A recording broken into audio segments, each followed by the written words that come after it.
Hello and welcome to the Westveil Archives. My name is Jenna, I am an author-illustrator from Newfoundland, Canada, and this is my BookTube/Authortube platform.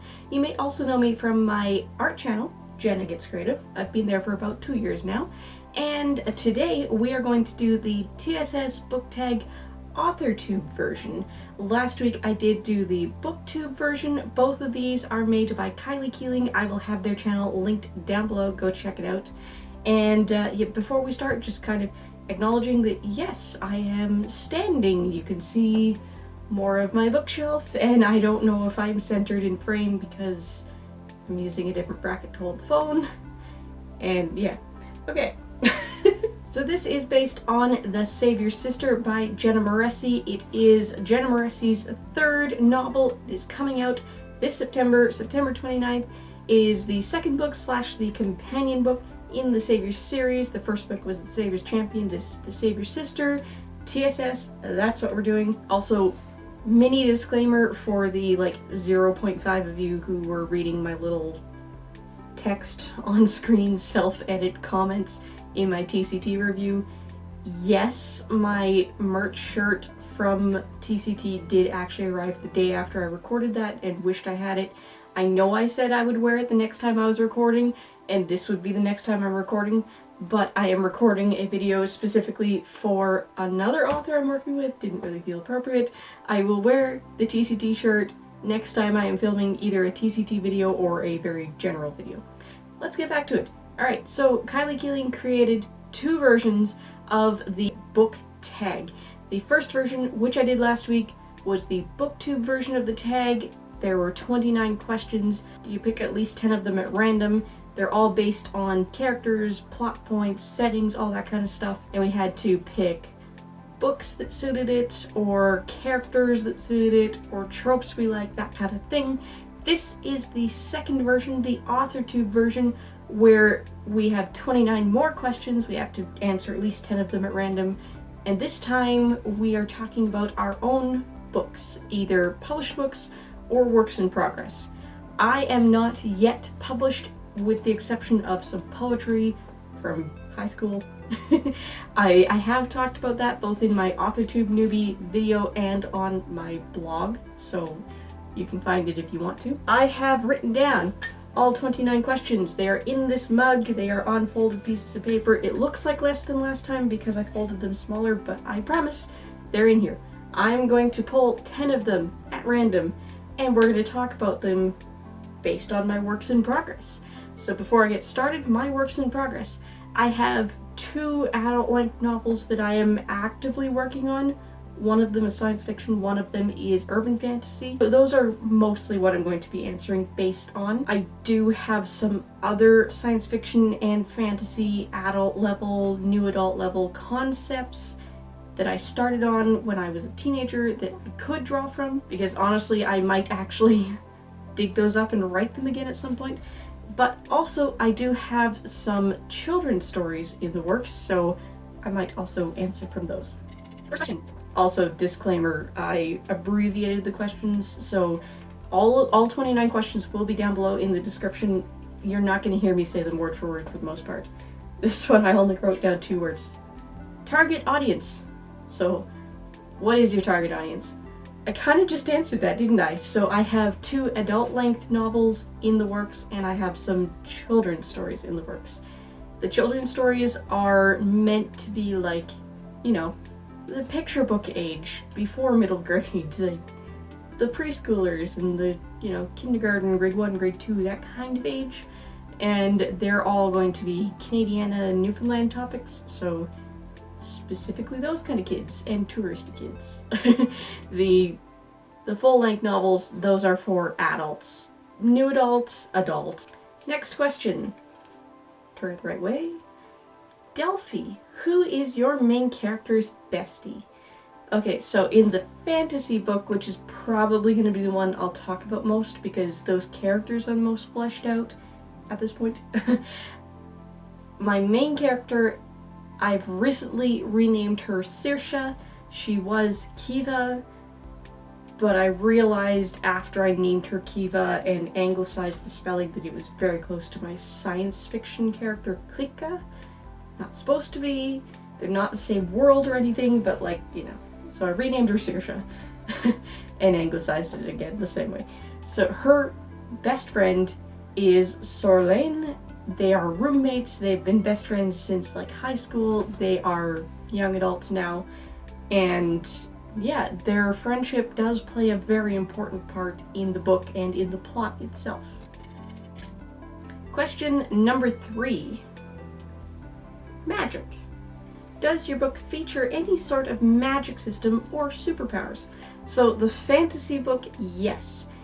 It's an urban fantasy. There's all the different planes of existence and all the different beings that have ever existed in mythology and fairy tales and all that. They exist just on different planes, and there's this one city that exists in this pocket, this rift outside of the regular order of planes, and people randomly get pulled into this town from the other planes. It's a modern city. It looks like any other mundane modern city here on the mundane plane, except there are citizens there who have been pulled in from all the planes. So our main character is half witch, and she does have some powers, and her best friend is part Bantai, so she has the compulsion to do things that a Bantai would. And then the love interest, he's half ogre and half demon, so he actually, well, he's pretty strong, but he has natural talents for glamours. I'm hoping the question about love interest will come up so I can talk more about him. Question number 4, plot twists. Do any exist in your book? What type are they? Alright, so the fantasy. I don't think I would call anything in the fantasy book a plot twist. Like, maybe something near the end would be considered a plot twist. I'm not entirely sure, but I don't want to spoil it. In the science fiction one, absolutely plot twists everywhere, and it's all to do with, like, this is going to be an interstellar travel type story, and the plot twists here will all be to do with how little this species actually understands about the way their universe works. Number 5. Tobias, does your novel have a love interest, and if so, who? Yay! So, in the fantasy novel, the love interest is Ferdy, and like I said, he is half demon, half ogre, and he was raised by his adoptive aunt, and that's who he thinks he should actually be related to somehow, so he thinks he's kind of human. He has this natural talent for glamours, so his appearance is constantly shifting in the slightest ways. If he likes you and he's talking to you and he's getting to know you, then he's going to slowly start to look a little bit more like what you find attractive. And if he doesn't like you, he's... The heck did my cats do? And if he doesn't like you, he's slowly going to start, in your presence, adopting physical traits you don't like. Which I find fascinating, just the thought of that. Like, I'm fangirling over my own character. And so when he falls in love with Saoirse, he's going to start looking quite different for her versus for her best friend and roommate. So that's going to be conversation pieces that come up between the two ladies. But also there's that element of nobody really knows what Ferdy actually looks like, because it's different for everybody. Like, the novel's not completely written yet, so there's still room to change things. I haven't quite decided, but I think he is eventually going to let Saoirse actually see what he looks like normally. But at the same time, like, I'm not even sure that he knows how to do that. I've basically just gushed over what I think is cool about this character and haven't really talked about the romance, the love interest. So Saoirse is really trying to find out what's going on with this pocket city they're living in, this rift between the planes of existence in the world, and she wants to interview people who have arrived, who have been sucked through from other planes, and she wants to research about this. She wants to find out what's going on because she wants to know if anybody can ever cross back into the other planes. And she's meeting a lot of resistance because this is a very taboo topic. And Ferdy is fascinated by this. He wants to research it too. That's the basis on which the romance is actually built. That's how they start hanging out more and get to know each other and realize that they like each other. Because like everybody else thinks she's crazy to want to do this, and he doesn't. Question 6. Political system. Is there any type of political system in your book? So in that one that I've been talking about so much, in the urban fantasy, we've got just your basic modern North American understanding of a democratic government, but of course there's some sort of censorship and oppression going on because the government is eventually going to step in when Saoirse's asking too many questions. In the science fiction, we have a republic, and that one I could do a whole video just about the society there. They're basically 3 to 4 foot tall, very evolved, humanoid, intelligent sugar gliders. So a lot of their society I based around how wild sugar glider colonies actually work, but then I've thrown in human republic government into it. So like I could do a whole video just gushing about that and what I've planned with that, because a lot of that's not even going to come into the book, but I've planned it and I want to talk about it, and I don't want to be an info dumper in the book, so eventually I will talk about it a lot. Question number 7. Characters or plots? Are your books more character-driven, plot-driven, or an even mix of both? So, the fantasy is character-driven. I don't understand how you would write a book that isn't plot-driven. Like, the odd time I read a book that's not very plot-driven, I'm not really interested in it. But I would say the fantasy is more character-driven. It's definitely more based around what Saoirse and her people are doing versus the grander plot. You definitely couldn't tell this story without Saoirse and Ferdy and Starlight. In the science fiction, definitely plot-driven. Definitely plot-driven. This story could definitely be written with any characters. I've picked them for a very specific reason, for the type of role they fulfill in their society. But like, it didn't have to be those 3. Did I answer the question? Alright, number 8.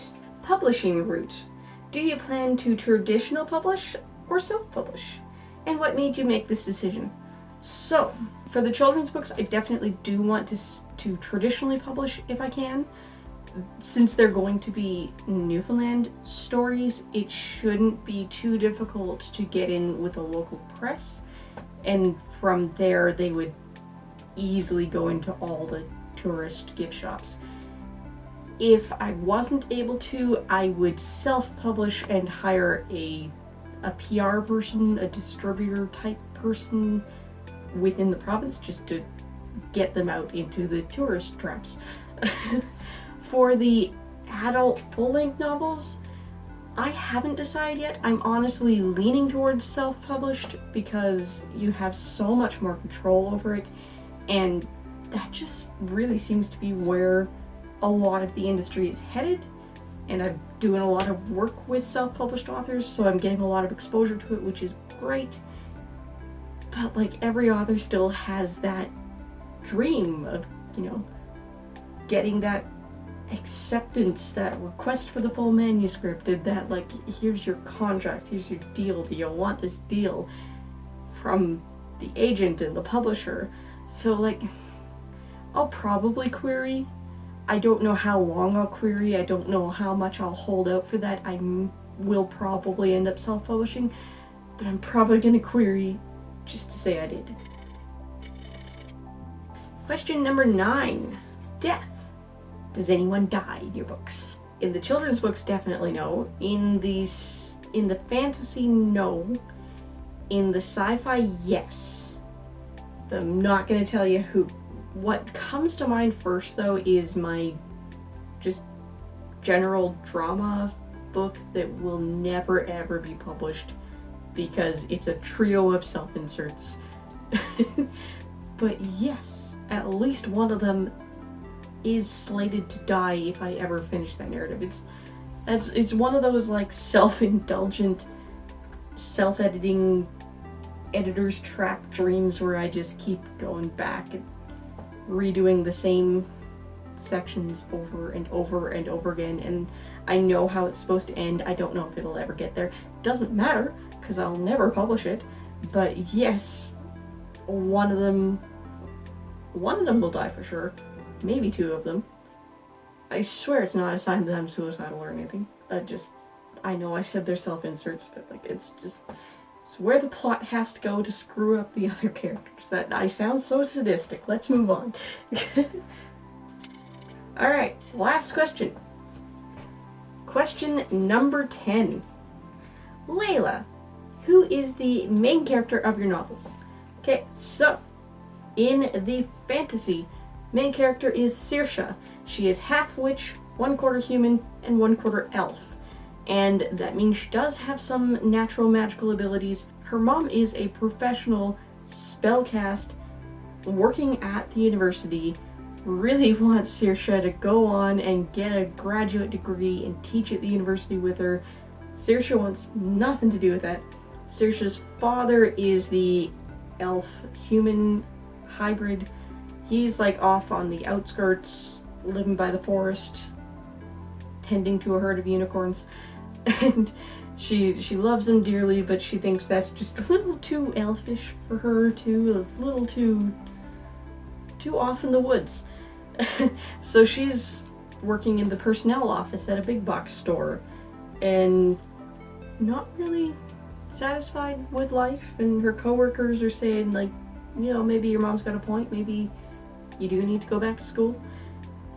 And she starts this research quest of trying to figure out what's going on with this pocket town.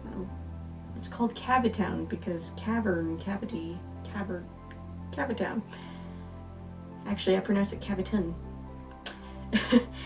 So she's very inquisitive. She's not the type of girl who's gonna give up on anything. She falls in love with Ferdy. She's definitely deeply in love with him, but that doesn't distract her from her goals, doesn't distract her from her mission of finding out what's going on, finding out if you can get out of Caviton, because she wants to get out of Caviton. She wants to explore the other planes. In the science fiction, my main character is Klika, and she is a new soul. In this world, reincarnation exists, and we know it exists because most people have memories of at least the most recent couple of past lives. These memories develop more and solidify more as people get older. By the time one is 13, they should have clear memories of at least the most recent past life. They'll have a naming ceremony, they will announce their soul's name, they will announce who they truly are. And some people don't ever get those memories. They are called a new soul because it's believed that they are a new soul. This is their soul's first time around. There's a lot of prejudice in this world against new souls because some people don't believe that there are any new souls.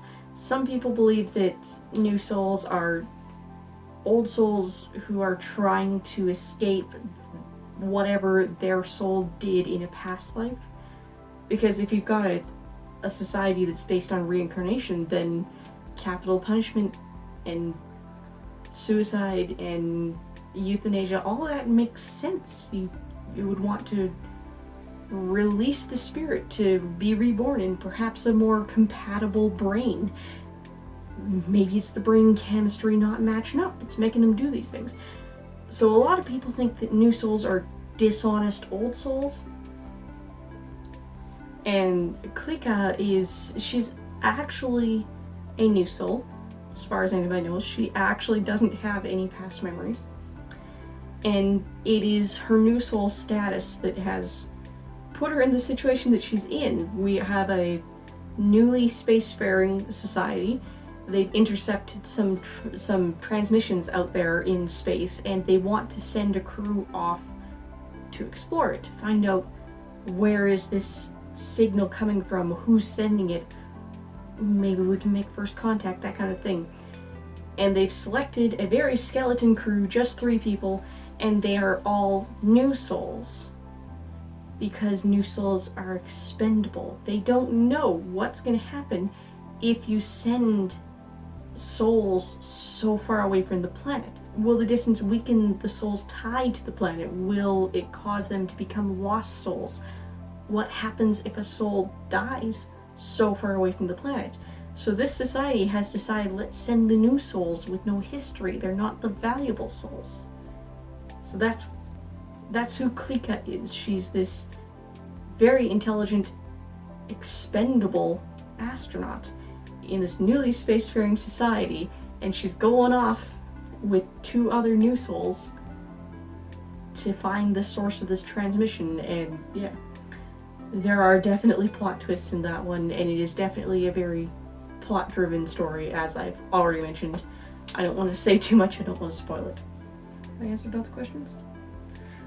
I think I've answered all the questions. Okay, so I said I was going to answer 10, that was 10. Thank you so much to Kiley Keely for creating this one. Go check out their channel in the description down below. I will link both of their versions of the video. I will link my past video doing the booktube version.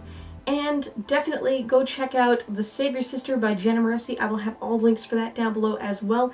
She is hosting a big pre-sale giveaway if you provide proof that you pre-ordered it anywhere in her little form. She's got a whole bunch of prizes she's giving out. TSS comes out September 29th of this year. Order it, love it, enjoy it, and I will see you next time. Bye guys.